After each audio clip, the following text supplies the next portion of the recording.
자, 우리 지난주에 살펴보았던 것처럼 하나님은 오늘도 선한 목자를 찾으시고 그들에게 그분의 양떼를 맡겨주십니다. 선한 목자는 사람 때문이 아니라 하나님 때문에, 또 어떤 보상 때문이 아니라 하나님을 사랑하는 그 사랑 때문에 기쁨으로 그리고 자원함으로 그 일을 맡겨진 그 일을 감당하고 수행하게 됩니다.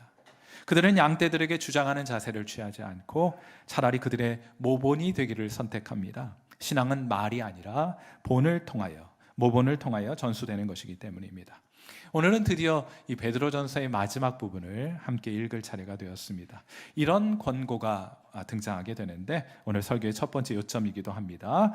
여러분의 염려를 주님께 모두 맡겨 드리십시오. 베드로전서 5장 7절, 너희 염려를 다 주께 맡기라. 하나도 빠짐없이 다 주께 맡기라. 이는 그가 너희를 돌보시기 때문이다 하였어요. 말씀드렸던 것처럼 베드로전서에는 대전제가 있습니다. 여러분이 이 서신을 읽고 있는 동안은 항상 전제하고 있어야 하는 것이 있는데, 그건 뭔가 하면 성도는 이 땅의 나그네이고 그래서 늘 고난 가운데 살아가게 된다. 그 고난의 의미는 다른 것은 아니고 본향을 떠나 있기 때문에 겪게 되는 고난이에요. 고달픔입니다. 고생스러움이에요. 집 떠나면 다 고생이라고 하지 않습니까? 그런 고생과 고난이 성도 모두에게 있게 될 것인데, 그러니 우리에게 이 염려가 끊이지 않게 됨을 베드로 사도는 잘 알고 있었던 것이에요. 이러한 성도들을 향해, 오늘 염려와 근심과 걱정 가운데 있는 성도들을 향해 사도 베드로는 말합니다. 아니, 사도 베드로를 통하여 하나님이 여러분에게 말씀하십니다. 여러분의 염려를 다 하나도 빠짐없이 주님께 맡겨 드리십시오. 이 구절과 관련해서 몇 가지 언급해야 될 내용이 있습니다. 첫째로, 사람들 흔히 말하기를 염려를 붙들어 매라 이렇게 얘기를 하죠. 염려를 붙들어 매. 염려 붙들어 매 이렇게 얘기를 합니다. 그런데 여러분, 염려는 붙들어 매는 것이 아니고 맡겨 버려야 하는 것이에요. 붙들고 있으면 큰일 납니다. 붙들어 매면 큰일 나게 되는 거예요. 그런데 이 구절에서 주님께 맡겨라 라고 말할 때 사용된 원어의 어휘는 에피립토라는 헬라어 혹은 그리스어 단어가 사용이 되었습니다. 어디에다 던져 놓는단 말이에요. 하나님께서 우리에게 권고하십니다. 너희들이 붙들고 있는 그 염려를 주님께 던져드리라고 말씀드리는 거예요. 이런 구절을 성경의 다른 구절 어디에서 또 사용되는가를 찾아보면 매우 흥미로운 결과를 발견하게 되는데, 똑같은 어휘가 누가복음 19장 35절에도 사용이 되어 있습니다. 이런 말씀 가운데 있어요. 그것을 예수께로 끌고 와서, 나귀를 예수께로 끌고 와서 자기들의 겉옷을 나귀 새끼 위에 걸쳐놓고 예수를 태웠다 하는 표현에 바로 에피립토라는 똑같은 단어가 사용이 되어 있습니다. 예수님이 타실 나귀의 안장이 없으니까 사람들이 자기 겉옷을 벗어가지고 그 나귀 위에 던져놓은 거예요. 그리고 예수님께서 그 위에 올라타시게 된 것입니다.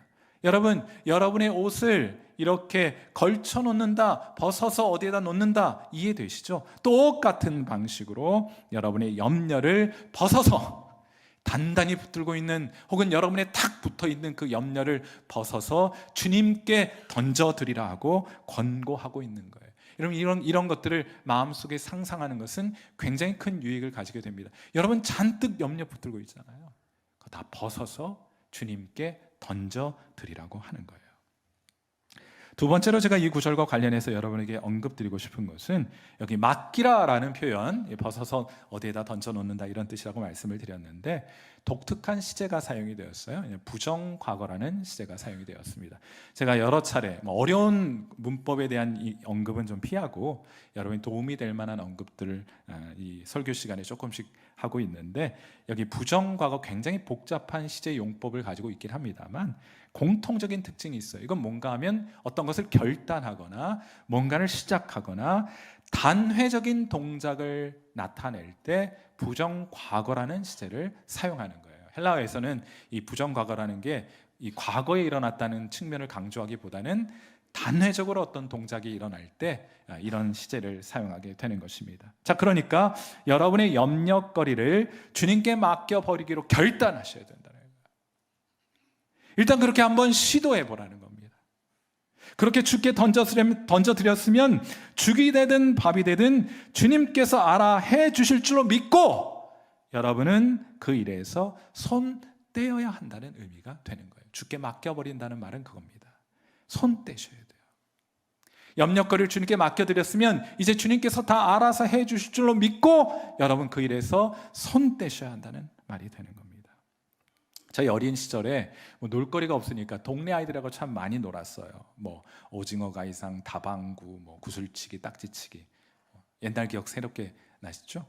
그 중에 이제 어린 시절에 했던 놀이 중에 여우야 여우야 뭐하니 놀이가 있습니다. 이거 참 우리의 오지랖을 넓혀주는 놀이라고 이해하고 있어요. 여우가 뭐 하는지 너무너무 궁금한 겁니다. 그러니까 여우 집에 찾아가서 물어요. 여우야 여우야 뭐하니? 그때 우리 참 가난했습니다. 먹을 것이 참 중요했던 시절이에요. 그래 여우가 대답합니다. 나 밥 먹는다. 그럼 밥 먹고 나와 놀자 이러면 될 텐데 반찬 또 뭐 먹는지가 그렇게 궁금합니다. 무슨 반찬? 개구리 반찬. 여기까지 묻고 나서 물러서면 한민족이 아닙니다. 우리 끝까지 물어요. 그거 살았니 죽었니? 여우가 짜증이 납니다. 그래서 잡으려고 달려드는 거예요. 여러분, 그런데 이게 염려를 대하는 우리의 태도와도 매우 비슷하다고 생각이 들어요. 염려거리를 잔뜩 안고 교회에 나왔는데 염려를 주님께 맡기라고 해서 일단 맡기기는 했는데 그게 어떻게 되는가가 너무너무 궁금해가지고 자꾸 기웃거리게 되는 겁니다. 주님 잠깐만요 이러면서 염려거리를 다시 뒤적이고 그러다가는 안 되겠다 싶었는지 결국엔 주님 죄송해요 이렇게 이번에 한 번만 더 해보고 다시 올게요 하고서는 그 염려거리를 다시 붙들고 집으로 돌아가는 거예요. 사랑하는 성도 여러분, 여러분의 염려거리를 예수님께 다 맡겨드리고 여러분은 그 일에서 손 떼셔야 돼요. 하나님은 여러분이 그것을 붙들고 있는 동안은, 여러분이 염려를 가지고 그 문제를 붙들고 있는 동안은 하나님은 일하지 않으십니다. 여러분 손 떼실 때 하나님이 여러분을 위해 일하기 시작하실 거예요. 40년간 인도에서 선교사로 지냈던 스탠리 존스라는 선교사님이 계십니다. 그는 무더운 날씨와 계속되는 경보로 인해서 몸이 많이 쇠약해져 갑니다. 그러던 8년째 되던 해 그는 극심한 피로와 또 신경성 두통에 시달리다가 몇 번이나 졸도를 하게 됩니다. 이 일로 1년간 휴식을 취하게 되었는데 그러나 그 뒤에도 졸도는 계속됩니다. 위험한 사인이죠. 의사는 이런 몸으로 사역을 계속한다면 오래 살 수 없을 거예요. 사역은 고사하고 살기도 어려울 것이라고 얘기해 줍니다. 존스 선교사도 자신의 건강 때문에 많이 낙심이 되었습니다. 그러던 어느 날 깊이 기도하는 가운데 하나님께서 그에게 말씀하셨습니다. 너를 부른 이 일에 아직도 너는 순종할 뜻이 있느냐. 오늘 저와 여러분 인생의 길 살아가면서 지쳐있고 또 여러분 많이 상심해 있는 여러분들을 향해 하나님께서 이렇게 물으시는지 모르겠습니다. 너를 부른 그 일에 너는 아직도 순종할 뜻이 있느냐. 그는 대답합니다. 아니요 주님, 저는 이제 틀린 것 같습니다. 그러자 하나님이 그에게 말씀하십니다. 잘 들어보세요. 만일 네가 모든 염려를 나에게 맡기고 염려하지 않는다면 내가 너를 지켜줄 것이라 하고 말씀을 하시더래요.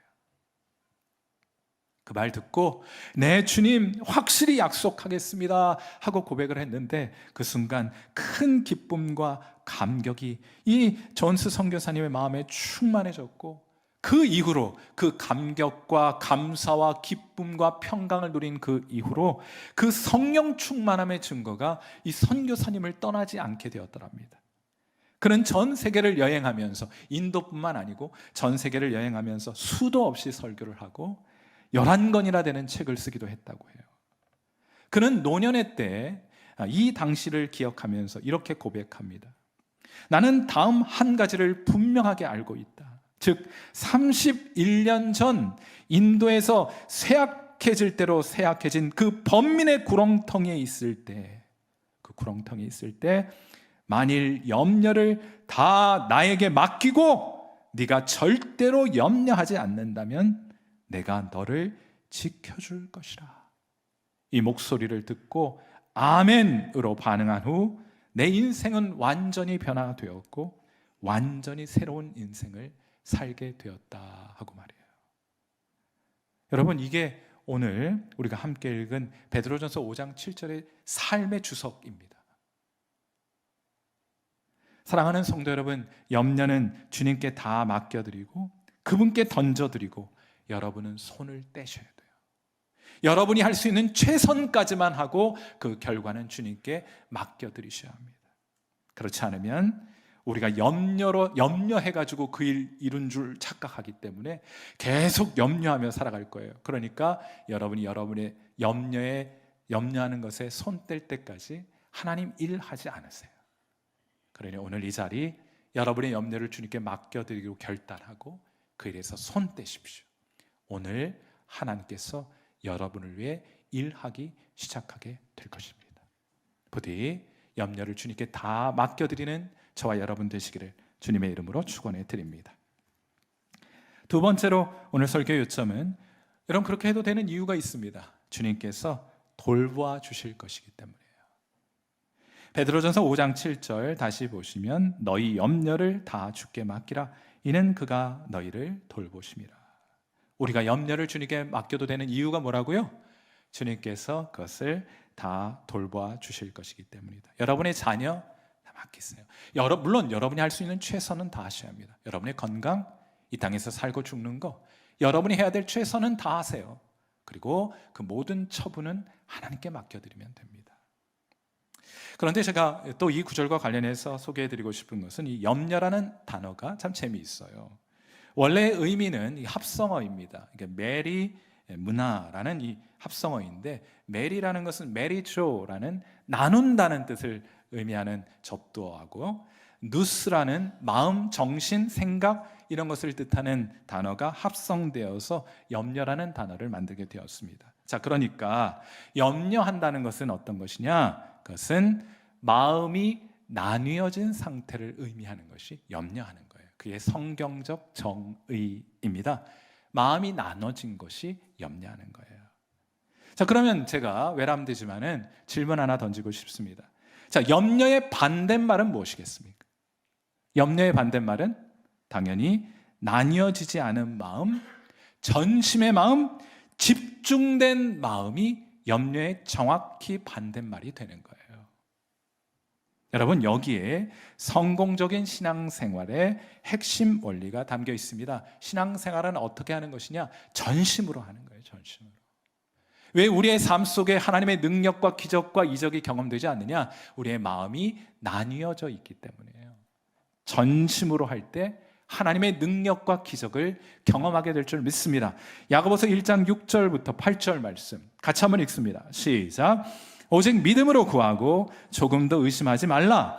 의심하는 자는 마치 바람에 밀려 요동하는 바다 물결 같으니 이런 사람은 무엇이든지 주께 얻기를 생각하지 말라. 두 마음을 품어 모든 일에 정함이 없는 자로다.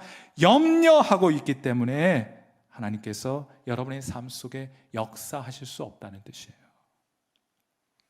왜 하나님은 우리의 기도에 응답하지 않으십니까? 왜 우리를 고난 가운데 그냥 방치해 두고 계시겠습니까? 여러 가지 이유가 있겠습니다만 우리가 점검해야 될 것은 우리가 하나님을 향해 전심의 마음을 가지고 있는가 하는 것을 항상 신앙생활 하시면서는 점검하셔야 하는 거예요. 하나님은 마음이 나뉘어진 사람을 그냥 응답하시지 않고 그들 위해 일하지 않는 정도가 아니고 하나님은 마음이 나뉘어진 사람, 염려하는 사람, 두 마음 품은 사람을 심지어는 미워하세요. 무슨 뜻입니까? 나 믿지 못하기 때문에 염려하고 있는 것이 아니겠습니까? 하나님 편에 생각할 때는 여러분 염려하는 모습을 보시면 하나님 어떤 생각 드시겠어요? 니들 나 못 믿는구나 이런 생각 같지 않겠습니까? 그래서 시편 119편 113절에 이런 말씀이 있습니다. 내가 두 마음 품는 자들을 어떻게 해요? 미워하고 주의 법을 사랑하나이다. 여러분, 하나님은 염려하는 사람을 기뻐하지 않으십니다. 어떤 이유이든 그 무게가 얼마나 무겁든 관계없이 하나님은 하나님만 전폭적으로 의지하고 여러분이 그 염려로부터 벗어나올 수 있게 되기를 바라고 계신 거예요. 지난주에 저는 염려로 가득한 곳에서 한 주간을 보내게 되었습니다. 어딘가 염려로 가득한 곳이 어디예요? 국립암센터.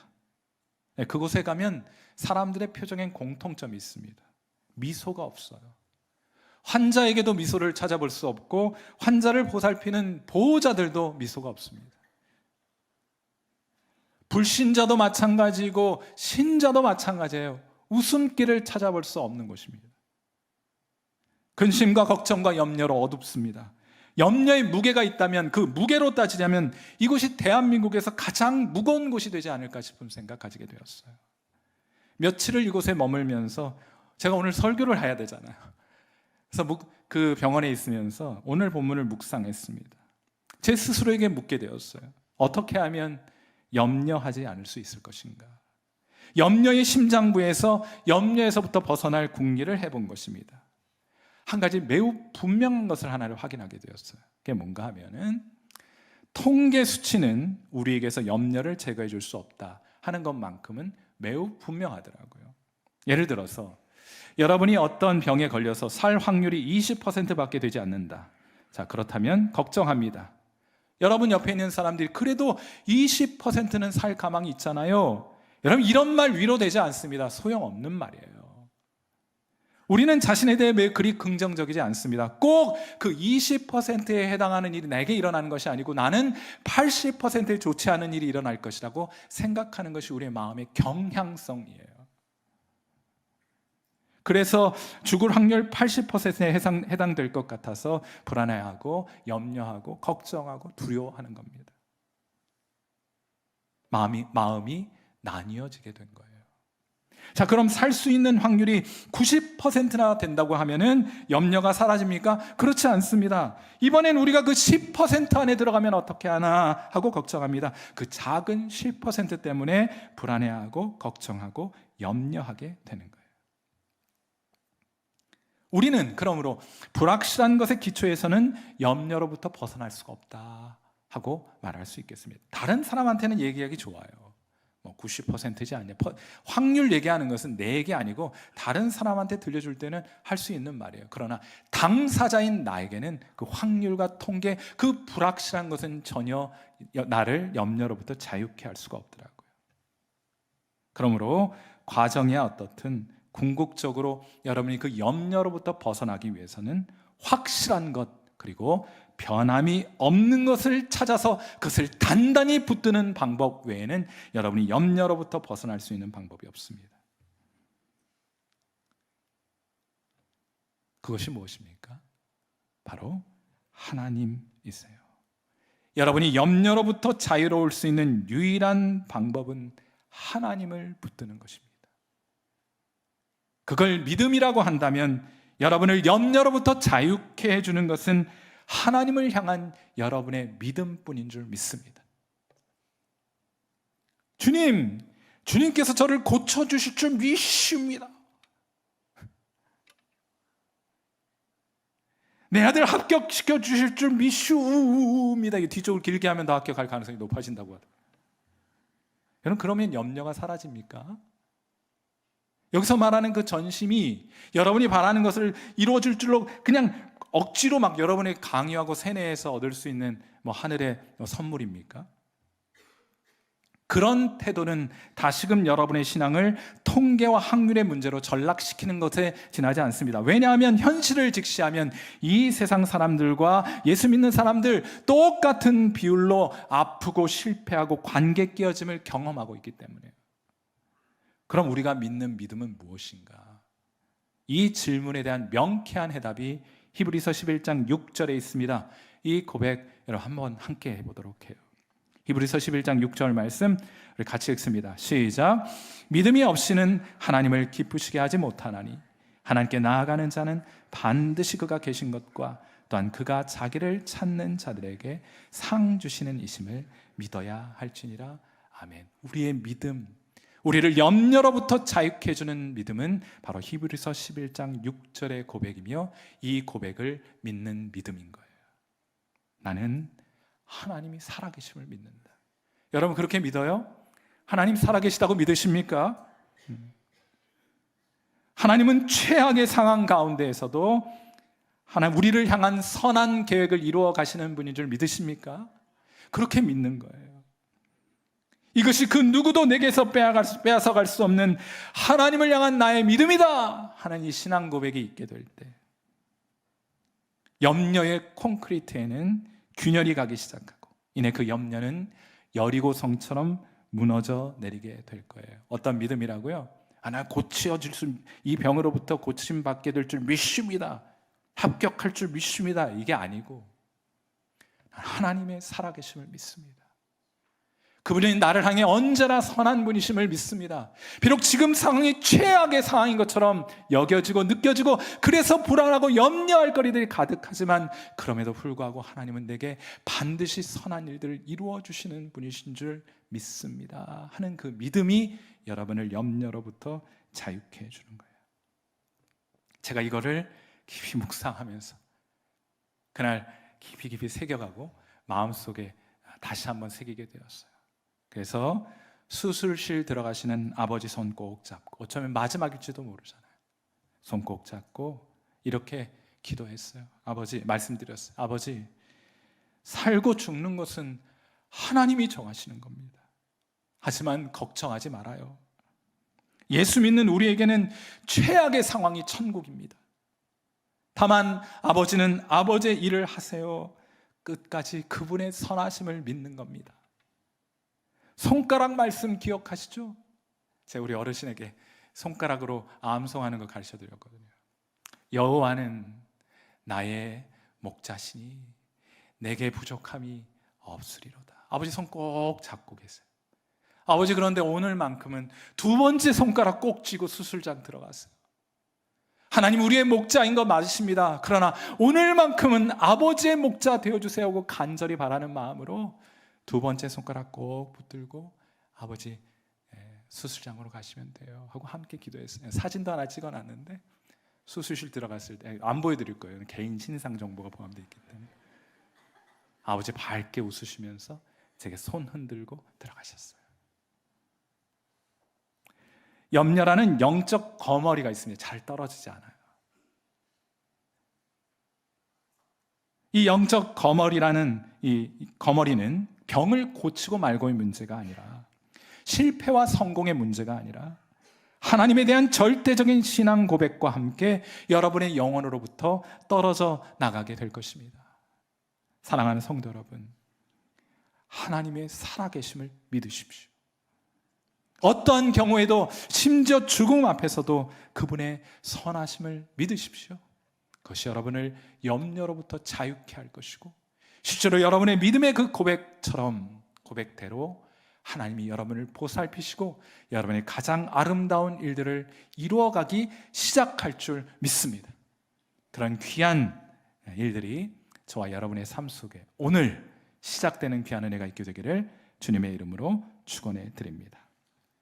오늘 설교의 마지막 요점이 있는데, 그럼에도 불구하고 염려 다 맡겨드리고 주님께 다 맡겨드리고 보살펴 주실 줄 믿고 이렇게 염려로부터 자유하게 살아간다 할지라도 항상 여러분 깨어 계셔야 할 거예요. 자, 베드로전서 5장 7절 다음 8절 말씀해 보시면 바로 이어서 이런 말씀이 있습니다. 근신하라, 깨어라. 너희 대적 마귀가 우는 사자같이 두루 다니며 삼킬 자를 찾고 있다. 삼킬 자 누구입니까? 염려하는 자를 찾고 있는 거예요. 하나님은 전심을 가진 사람, 하나님의 선하심을 전적으로 믿고 의지하는 사람들을 위해 일하시는 분이십니다. 그걸 방해하려는 사탄의 전략은 너무나 자명하지 않습니까? 사탄은 처음부터 여러분 믿음을 송두리째 뽑아낼 생각이 없어요. 그렇게 해봐야 얻을 것이 없기 때문입니다. 사탄은 매우 현실적이고 매우 전략적인 존재입니다. 사탄의 단기 목표가 있어요. 그게 뭔가 하면 여러분 마음을 나누게 하는 거예요. 여러분 염려하면서 신앙생활하게 하는 겁니다. 그게 사탄의 전략이에요. 왜냐하면 그렇게 되면 하나님의 역사가 여러분 삶 속에 나타나지 않거든요. 더 깊은 절망과 낙심의 수렁 가운데 떨어지게 될 것이거든요. 그때 삼켜버리려고 여러분의 마음을 나누게 하는 일을 계속할 것이기 때문에 항상 깨어 있어야 하는 것입니다. 제가 동물의 왕국 좋아한다고 말씀을 드렸잖아요. 쇼츠, 틱톡, 유튜브, 동물의 왕국 영상 참 즐겨봅니다. 얼룩말 아시죠? 줄무늬 가지고 있습니다. 보통 이게 위장을 위한 것이라 이렇게 생각하고 계신데 한번 생각해 보세요. 얼룩말의 줄무늬는 흰색과 검은색입니다. 전혀 초원의 색깔하고는 어울리지 않는 색이죠. 멀리서도 얼룩말 있네 하고 눈에 싹 선명하게 띌 정도의 하얀색, 검은색 얼룩줄을 가지고 있습니다. 그래서 생물학자들이 연구를 해보았어요. 얼룩말은 무리를 지어 다닙니다. 혼자 다니는 얼룩말 없어요. 함께 무리를 지어 살게 됩니다. 그런데 이들이 가진 줄무늬는 사자로 하여금 식별을 어렵게 하는 역할을 해요. 사자는 얼룩말 무리 때 전부를 잡아먹을 수는 없습니다. 그러니까 어떻게 합니까? 한 마리를 특정하는 거예요. 저 많은 얼룩말 중에 어떤 걸 먹어야겠어요? 한 마리를 특정해야 돼요. 그런데 사자가 잠시 한눈을 팔면, 그리고 막 얼룩얼룩한 게 막 앞에 지나다니면 이 사자의 정신이 혼미해져요. 그 특정했던 얼룩말을 놓치고 말게 됩니다. 다시는 그 말을 찾아낼 수가 없는 거예요. 여러분, 사람들이 흔히 이 야생의 사자들, 포식자들은 뭐 병들고 약한 놈들만 잡아먹는다고 생각하지만 그렇지 않습니다. 얘들도요, 젊고 건강한 놈들 좋아합니다. 신선한 고기, 싱싱한 고기 좋아하죠.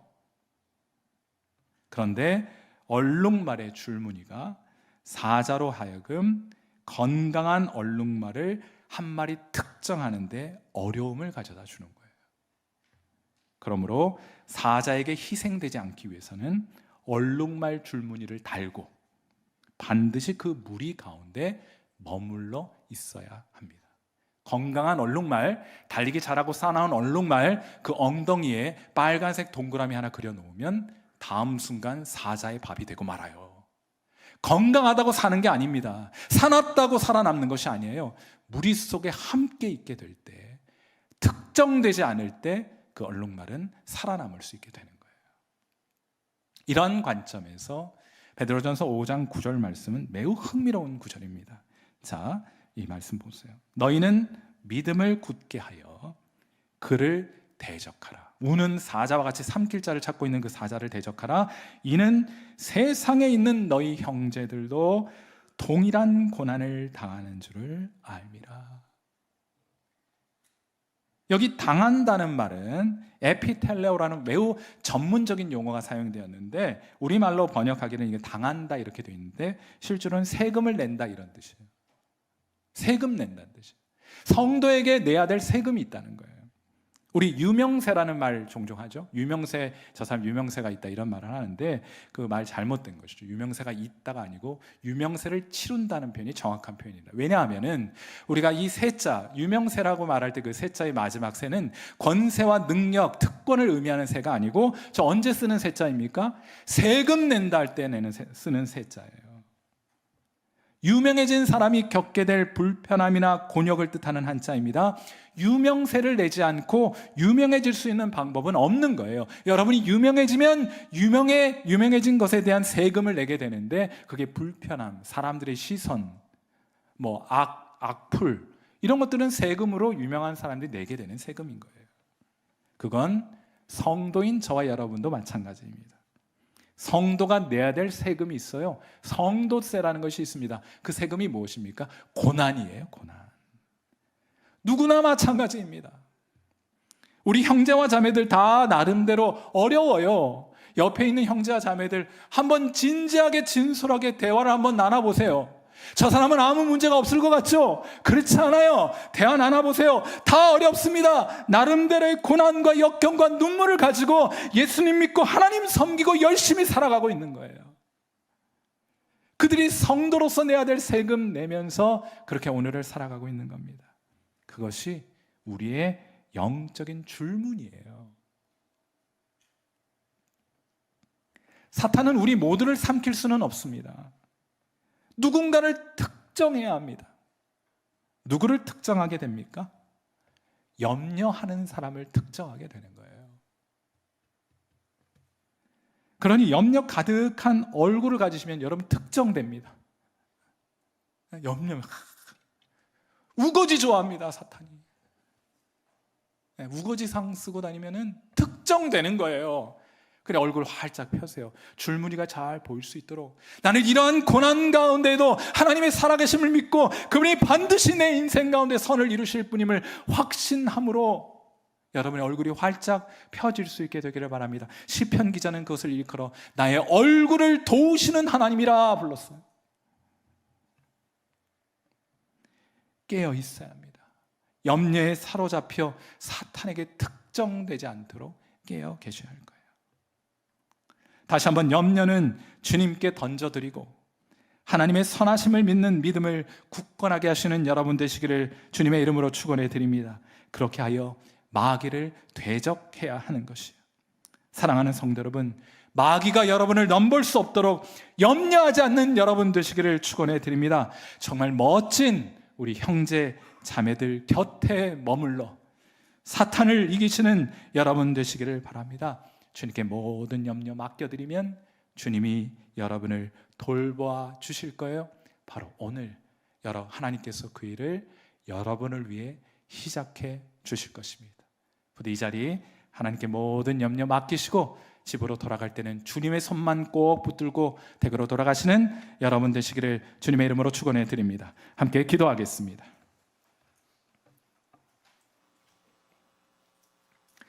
자, 우리 반주 들으시면서 함께 기도하도록 하죠.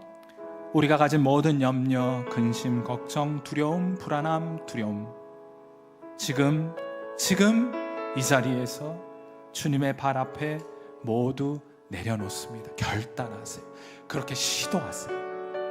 그리고 손 떼세요. 오늘도 우리 믿음을 주님께 고백하게 하옵소서. 하나님은 살아계시고 우리를 향해 언제나 선한 분이십니다. 내가 바라는 대로 인생이 전개되지 않는다 할지라도 나는 다만 내가 알고 있는 최선이라고 알고 있는 그 일을 감당할 뿐, 최선은 하나님이 아십니다. 그 일을 이루어가 주옵소서. 사랑하는 동료, 형제와 자매들과 함께 늘 깨어서 서로 격려하고 위로하고 세워주면서 우리를 염려케 하고 불안하게 하여 하나님의 복 누리지 못하게 하는 마귀를 대적하게 하옵소서. 그런 마음 담아서 이 시간 모든 염려를 주님께 맡겨드리는 기도 주님께 올려드립니다. 함께 기도하겠습니다. 살아계신 하나님 아버지, 우리가 오늘을 고생스러운 인생을 살아갑니다. 고달픈 인생 살아갑니다. 고난 가운데 우리 주님 섬기며 믿음으로 살아갑니다. 우리에게 그로 인한 염려가 불가피하게 우리 심령을 나누고 있지만은 오늘 이 말씀 앞에 온전히 반응할 수 있게 되는 이 모든 염려, 나뉘어진 이 마음 주님께 다 맡겨드립니다. 하나님이 돌봐 주실 줄 알고 우리 하나님 살아계시고 우리 하나님 돌봐 주시는 하나님이셔서 언제나 모든 것을 합력하여 선을 이루시는 하나님이시기 때문에 마침내 그 일을 이루실 줄 믿고 우리는 오늘을 안연히 걸어가고 있사옵니다. 모든 염려로부터 사랑하는 성도들 자유케 해주시길 바라고 우리 한순간도 방심하지 말고 깨어있게 하셔서 오늘도 힘들고 거친 인생, 고달픈 인생 힘겹게 살아가는 형제 자매들과 함께 손잡고 우리 믿음의 여정 지속해가는 귀한 은혜 우리 모두에게 있게 하여 주옵소서. 우리 신앙 고백을 오늘도 받으시는 줄 믿고 감사를 드립니다. 이 믿음의 고백이 염려로부터 저들을 자유케 하여 주시옵소서. 믿음의 콘크리트의 균열이 가게 하시고 믿음의 여리고성이 무너져 내리는 일들이 오늘 이 시간 저들의 귀한 신앙 고백 가운데 임하게 하여 주옵소서. 하나님의 한량없는 은혜와 복이 폭포수와 같이 쏟아부어지게 하여 주옵소서. 함께하여 주시는 주의 은혜를 감사합니다. 살아계시는 우리 주님, 예수님의 귀하신 이름으로 간절히